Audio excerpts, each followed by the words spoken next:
Pemirsa, tahukah Anda bahwa setiap 40 detik sekali satu orang meninggal karena kasus bunuh diri?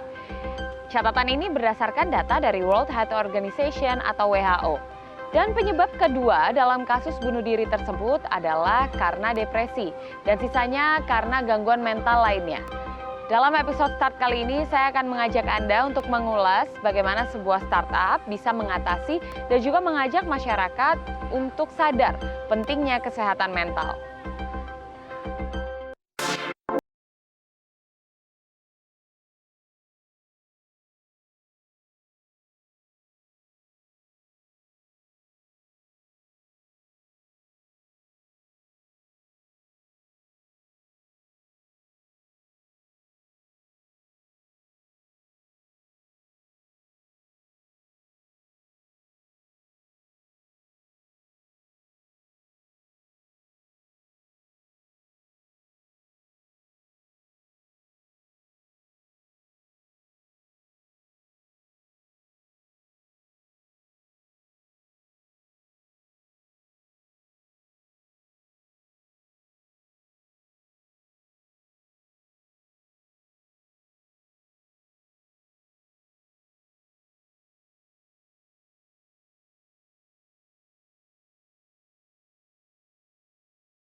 Kali emosi yang positif.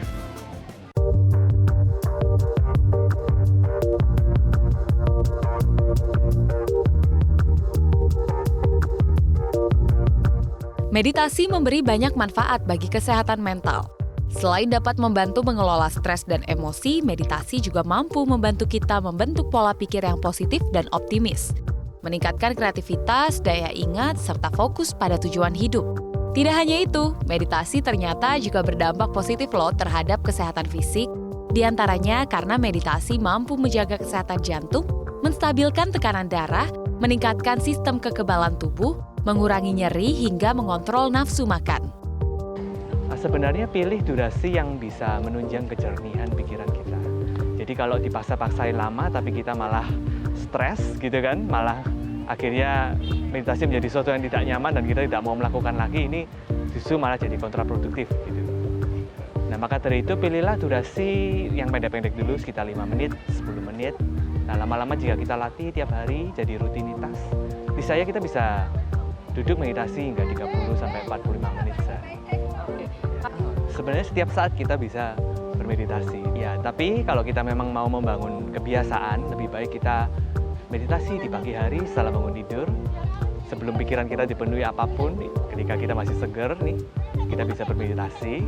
Kemudian justru pada saat sulit kita diharapkan bisa bermeditasi juga. Karena di saat-saat kita menemui kesulitan, justru di sana kebijaksanaan kita akan muncul dari meditasi.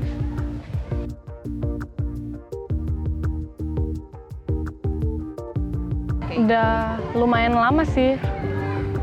Awalnya karena aku malu-malu ya kalau ikutan langsung offline gini, jadi aku awalnya dari aplikasi dulu, baru dari aplikasi coba-cobalah offline sekali-sekali. Ini meditasi pertama kali, biar buat diri saya tenang, bisa lebih produktif lagi kayak gitu. Saya sebelumnya udah pernah, tapi di rumah sendiri. Kalau misalnya yang bareng-bareng baru pertama kali. Saya bisa satu bulan itu hampir setiap hari. Cuman karena saya butuh lebih calmnya aja gitu. Bedanya kalau via aplikasi lebih approachable, maksudnya kita lebih enak anytime anywhere kan, kayak gitu. Jadi bisa kapan aja, mau baru bangun, sebelum tidur, kayak gitu. Gampang banget, nanti kita tinggal buka, terus tinggal pilih mau yang mana, tinggal pencet, dengerin, kayak gitu. Yang pertama kali ini saya udah bisa merasakan ketenangan, udah bisa merasakan lebih lebih aman lah, sekarang bisa kepikiran kayak gitu. Misalnya kalau saya belum meditasi itu kayak lebih kayak saya kan ini kan Mbak kayak anxiety attack gitu. Jadi kalau saya habis meditasi saya lebih tenang, terus saya kalau tidur tuh nggak kebangun. Saya biasanya bisa setiap 1 jam 2 jam itu pasti kebangun. Tapi kalau sudah saya meditasi saya lebih tidurnya lebih nyenyak aja. Sebelum meditasi aku tuh emosional banget kan, jadi moodian banget, terus nggak bisa ngatur mood, emosi. Setelah meditasi tuh rasanya lebih tenang, lebih mindful, lebih enak aja gitu loh rasanya. Melatih konsentrasi pada proses meditasi sama halnya dengan melatih kekuatan fisik. Anda dianjurkan untuk rutin berlatih setiap hari agar dampak terasa maksimal. We want to make a peace of mind and create smile all over the world gitu. Jadi berharap seluruh dunia itu bisa tersenyum, bisa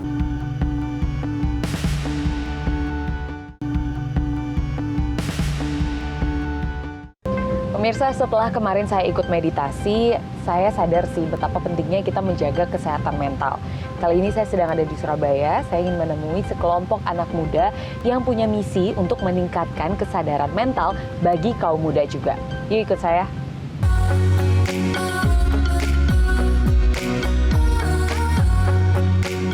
Relief, startup asal Surabaya ini menjadi salah satu aplikasi yang terdepan dalam menangani masalah kesehatan mental. Bukan hanya berupaya mengatasi gangguan psikologis, Relief juga membantu masyarakat mencegahnya sedini mungkin melalui fitur meditasi. Fitur meditasi ini diluncurkan Relief pada pertengahan tahun 2019.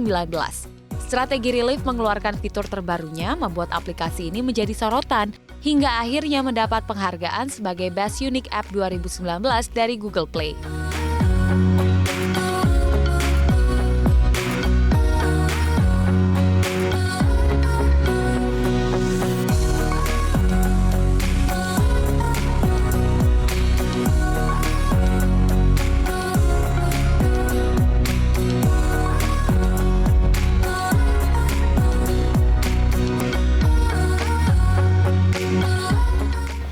Mas, dari awal Relief dibangun ini, tanggapan masyarakat seperti apa sih? Ya, kalau dulu pada awal-awal orang itu masih mempunyai stigma terhadap psikolog gitu ya. Kayak misalnya orang datang ke psikolog itu ada dikiranya punya gangguan atau gila kayak gitu. Itu yang hal-hal yang selalu muncul pada awalnya gitu. Jadi tapi mengenai hal itu seiring berjalannya waktu, persepsi itu kami berharap agar bisa hilang kayak gitu. Jadi karena sekarang ada memudahkan online bisa memudahkan itu orang-orang jadi mengerti.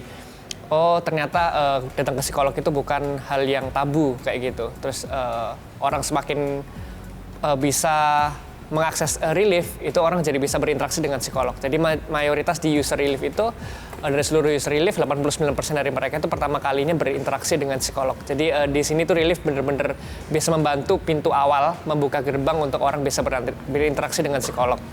Targetnya sebetulnya sudah tercapai belum Mas selama ini? Kalau misalnya tadi kan memang banyak orang yang merasa ke psikolog itu tabu, tapi dengan adanya Relief kan jadi mereka merasa terbuka gitu kan? Betul, iya. Nah, sudah tercapai belum? Ya, kalau visi dari Relief sendiri itu we want to make a peace of mind and create smile all over the world gitu. Jadi berharap seluruh dunia itu bisa tersenyum, bisa peace of mind kayak gitu. Nah, dengan misinya yaitu menghubungkan dengan orang yang profesional dan metode yang tepat kayak gitu. Untuk saat ini kita senang kita mulai bisa memberikan ya menarik orang-orang untuk bisa datang ke psikolog, mulai familiar dengan itu. Tapi untuk jangka panjang kita masih tidak mau berpuas diri dengan apa yang sudah kita dapat. Kita ingin masih lebih banyak membantu orang di luar sana, berjuta-juta orang di luar sana yang memiliki masalah pribadi, yang nggak bisa menyampaikan masalahnya, bisa berinteraksi dengan psikolog dan mengakses layanan kesehatan mental yang layak, seperti itu.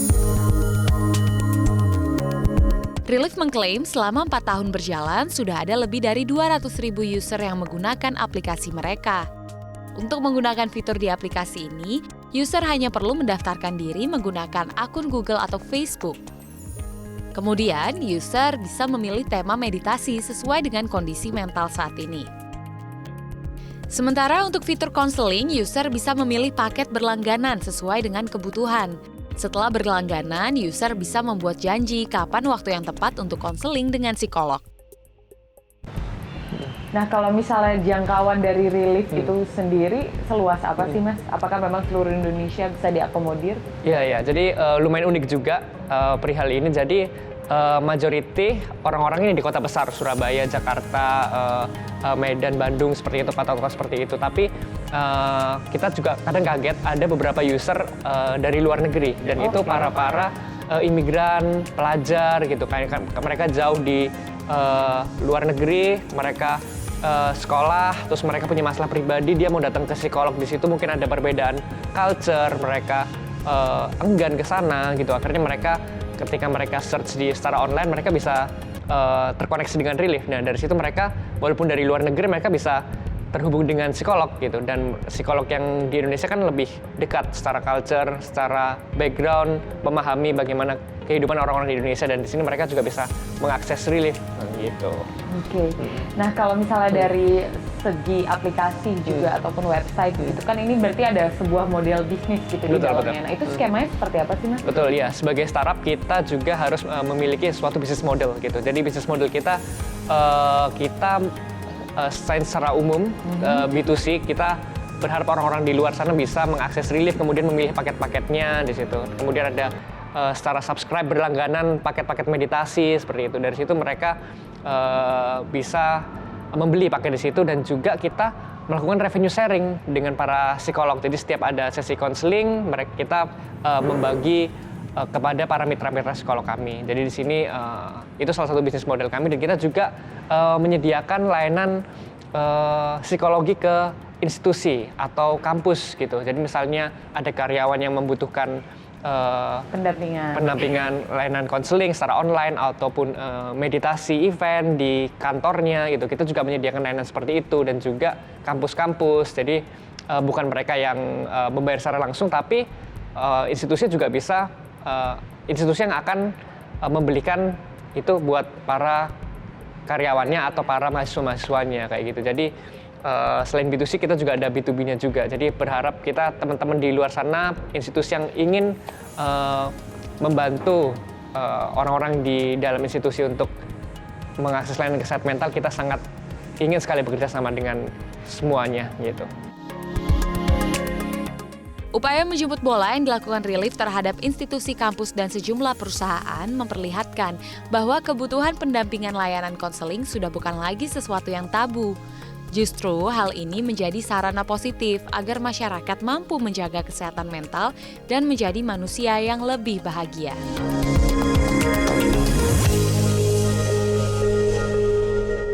Memang berdasarkan jurnal, sebenarnya konseling online ini juga tidak jauh berbeda gitu ya fungsinya dengan konseling tatap muka.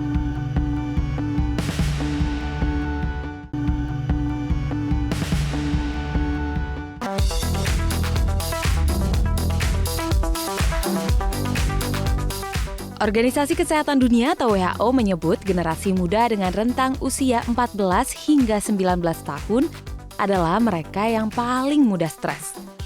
Sementara itu, penelitian dari sebuah rumah sakit di Montreal, Kanada mengatakan peningkatan penggunaan media sosial pada anak muda menjadi salah satu faktor penyebabnya loh.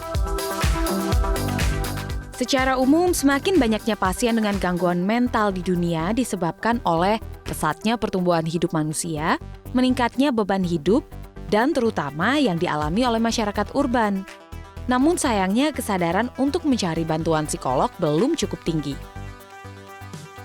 Penting juga sih menurut saya, karena kalau saya sendiri kalau saya stres itu sangat ngaruh ke fisik gitu, kadang yang sampai pusing lah atau sampai sakit perut atau apa kayak gitu. Jadi dan saya beberapa kali juga ngalamin itu, saya ke dokter tuh nggak ada diagnosis apa-apa gitu kan, jadi emang karena stres gitu. Cuman kadang-kadang kalau memang udah coba cerita ke sana sini tapi kayak ngerasa apa ya, nggak dapet jawaban gitu loh. Nah terus akhirnya coba cari kayak kesannya apa, cari perspektif baru gitu loh, dari coba cerita ke orang yang emang mungkin kayak nggak kenal kita gitu loh secara pribadi gitu. Waktu curhat yang lebih fleksibel menjadi alasan salah satu user Relief mengapa ia lebih memilih konseling online dengan psikolog. Jadi kayak emang maksudnya kita nggak harus ke tempatnya psikolognya, terus kayak misalnya kalau memang kita sambil kerja atau sambil ngapain di rumah juga bisa kan kayak gitu. Nah kalau untuk efektifnya sih menurut saya kayak maksudnya saya sih tetap mendapatkan jawaban yang mau saya ambil gitulah ya dari psikolog. Jadi maksudnya psikolognya kayak kemarin cuman apply submit yang sesi langsung 4 kali kayak gitu. Jadi tapi ya kayak memang sebutuhnya aja gitu loh. Kalau emang saya merasa kayak jawaban yang pertama, maksudnya waktu sesi pertama udah oke, kayak masih baru nanti kalau misalnya saya perlu kayak ngerasa bantuan lagi baru saya ngubungin lagi. Hingga saat ini, Relief telah bekerja sama dengan ratusan psikolog dari Himpunan Psikolog Indonesia. Satu orang psikolog rata-rata bisa menangani 2 hingga 4 konseling per hari. Mbak, gimana sih teknisnya kalau pasien untuk berkonsultasi? Sebenarnya pasien itu tinggal ketika pertama kali dia tinggal memilih paket konseling yang mau dia lalui gitu. Kemudian nantinya dia akan dapat informasi mengenai cara-caranya. Nah, nantinya langsung dihubungkan kepada reliever. Reliever ini adalah psikolog-psikolog yang sudah terpercaya gitu ya. Nah, kemudian nanti mereka diminta untuk memperkenalkan diri. Nah, kata kuncinya memang di saat sekarang ini adalah keterbukaan, Mbak. Nah, ketika mereka bisa terbuka mengenai identitasnya, permasalahan, dan bahkan kita menanyakan mengenai harapan mereka setelah proses konseling.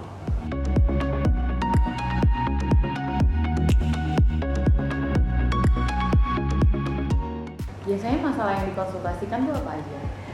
Masalahnya lebih banyak memang permasalahan-permasalahan psikologis seperti kecemasan, kemudian masalah keluarga, pacaran, hubungan, lebih banyak ke sana sih, Mbak. Nah, sebetulnya seberapa efektif konsultasi yang dilakukan melalui chat itu? Kalau konsultasi memang kebanyakan kan orang-orang di Indonesia ini masih menganggap kalau ke psikolog ini tabu gitu, Mbak. Nah, jadi salah satu jembatan adalah melalui online. Dan memang berdasarkan jurnal, sebenarnya konseling online ini juga tidak jauh berbeda gitu ya fungsinya dengan konseling tatap muka. Dan memang sudah jurnal sudah menyatakan juga ini sebenarnya sama aja gitu. Pemirsa, menjaga kesehatan mental Anda dengan mengunjungi psikolog ataupun psikiater bukanlah hal tabu. Namun jika Anda ragu, sekarang ada teknologi yang menjadi jawabannya. Selamat mencoba ya. Keep healthy inside and out. Kita akan ketemu lagi di Start minggu depan. Bye-bye.